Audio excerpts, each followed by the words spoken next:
आज मोदी कैबिनेट की अहम बैठक होने वाली है। थोड़ी देर में पीएम मोदी ये मीटिंग लेंगे, जहां पर पीएम आवास में ये मीटिंग होगी। मीटिंग में कई अहम मुद्दों पर चर्चा होने वाली है। कई अहम प्रस्तावों पर मोदी कैबिनेट की मोहर लगेगी। तो बड़ी खबर आपको बता दें, बजट से पहले मोदी कैबिनेट की ये महत्वपूर्ण मीटिंग, दिल्ली में ये मीटिंग आज होने वाली है।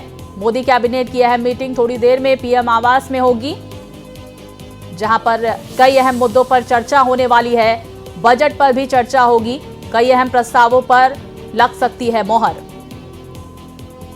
तो मोदी कैबिनेट की ये महत्वपूर्ण मीटिंग, जहां पर कई मुद्दों पर चर्चा होगी, मंथन होगा। आपको बता दें कि बजट भी मोदी सरकार पेश करने वाली है। बजट सत्र की शुरुआत होने वाली है 22 जुलाई से। ऐसे में इससे पहले कैबिनेट की ये महत्वपूर्ण बैठक, कई अहम प्रस्तावों पर इस मीटिंग के दौरान, इस बैठक के दौरान मोहर लगेगी। पीएम आवास में ये मीटिंग होने वाली है।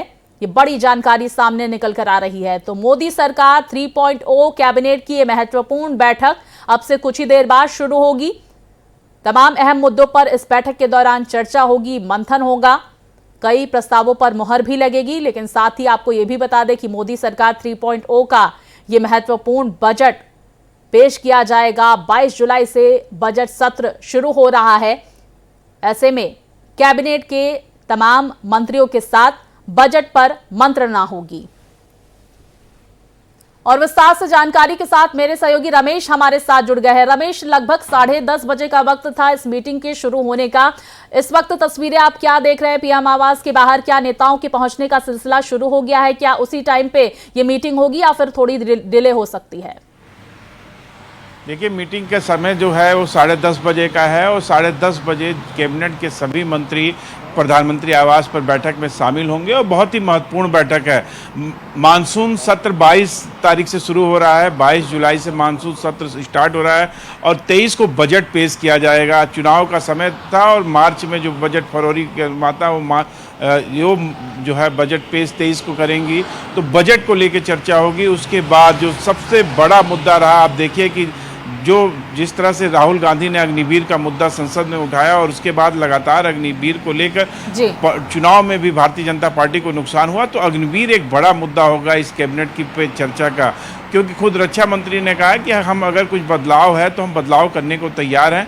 तो कहीं ना कहीं उस पर चर्चा होगी। उसके बाद जो सबसे महत्वपूर्ण मुद्दा होगा वो जम्मू कश्मीर में जिस तरह से आतंकवादी हमले हुए हैं पिछले दिनों, उनमें बहुत तेज़ी आई है, उसको लेके इस मीटिंग में चर्चा होनी है और कि कैसे इसको रोका जाए, क्या क्या रणनीति बनाई जाए।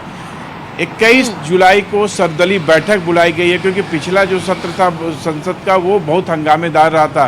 तो संसद सुचारू रूप से कार्य करे, इसके लिए सर्वदलीय बैठक बुलाई गई है। उस सर्वदलीय बैठक में किन किन मुद्दों पे बात होगी, इस पे भी आज कैबिनेट में चर्चा होगी। क्योंकि लगातार जो है संसद हंगामेदार रह रहा है और विपक्ष इस हंगामे में संसद को चलने नहीं दे रहा। तो सरकार की ये जिम्मेदारी है कि वो किसी भी तरह से इस मानसून सत्र में हंगामे को रोकें और साथ ही साथ जिस तरह से 23 को बजट भी पेश होगा उस बजट पे भी चर्चा हो। तो कहीं ना कहीं इन सारे मुद्दों पे बातचीत होगी। इसके साथ ही साथ आप देखिए कि उत्तर प्रदेश में जिस तरह से लेकर पार्टी में ही विरोध चल रहा है, जिस तरह से बातें हो रही हैं, उसको भी लेकर चर्चा होगी। और शाम को प्रधानमंत्री जो हैं, प्रधानमंत्री, रक्षा मंत्री राजनाथ सिंह, साथ ही साथ जेपी नड्डा भारतीय जनता पार्टी अध्यक्ष, शाम को 6 बजे कार्यकर्ताओं से मुलाकात करेंगे। इस तरह से पूरी जो आज की जो प्रधानमंत्री की जो सुबह से लेके आप देखिए कि 10:30 बजे से बैठक शुरू होगी और उसके बाद बैठक का दौर जारी होगा। तमाम मुद्दों पे बातचीत करने के बाद जिस तरह से लगातार ये हो रहा है कि जो भारतीय जनता पार्टी को उत्तर प्रदेश में नुकसान हुआ वो कार्यकर्ताओं की अनदेखी के कारण हुआ, उसी को लेकर आज कार्यकर्ताओं से, जो पुराने कार्यकर्ता हैं भारतीय जनता पार्टी और भारतीय जनता पार्टी का जो ऑफिस स्टाफ है, उन सब से आज प्रधानमंत्री भारतीय जनता पार्टी मुख्यालय पे पंडित दीनदयाल उपाध्याय पे मुलाकात करेंगे। बिल्कुल, देखिए रमेश, आपने महत्वपूर्ण जानकारी दी इस बैठक से जुड़ी हुई। और जिस बात का आप जिक्र कर रहे हैं, उत्तर प्रदेश में जिस तरह से सियासी सरगर्मी देखने को मिल रही है और भूपेंद्र चौधरी की तरफ से जिस तरह से प्रधानमंत्री जेपी नड्डा और अमित शाह से मुलाकात के दौरान जो है एक रिपोर्ट भी सौंपी गई, जिसका जिक्र लगातार सामने निकल कर आ रहा है। लगभग 40,000 कार्यकर्ताओं का इस तरह से कहा जा रहा है कि उसमें फीडबैक लिया गया है। 15 15 पन्नों की ये रिपोर्ट है। मुझे लगता है कि कैबिनेट के तमाम मंत्रियों से इस पर मंत्रणा भी होगी और सबसे महत्वपूर्ण जो बजट है उसको क्या कुछ यहाँ पर अहम निर्णय लिए जा रहे हैं जनता की सहूलियत के लिए।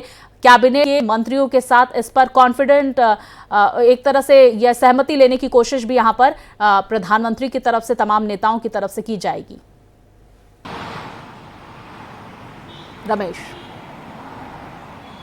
बिल्कुल बजट महत्वपूर्ण होगा क्योंकि देखिए ये इस चुनाव के बाद का पहला बजट है, तो सरकार चाहेगी जिस तरीके से लगातार किसानों की बात की जा रही है कि किसानों की आय, पिछले बार भी सरकार ने कहा था कि हम किसानों की आय दुगनी कर देंगे, पर वो अभी तक हुआ नहीं है।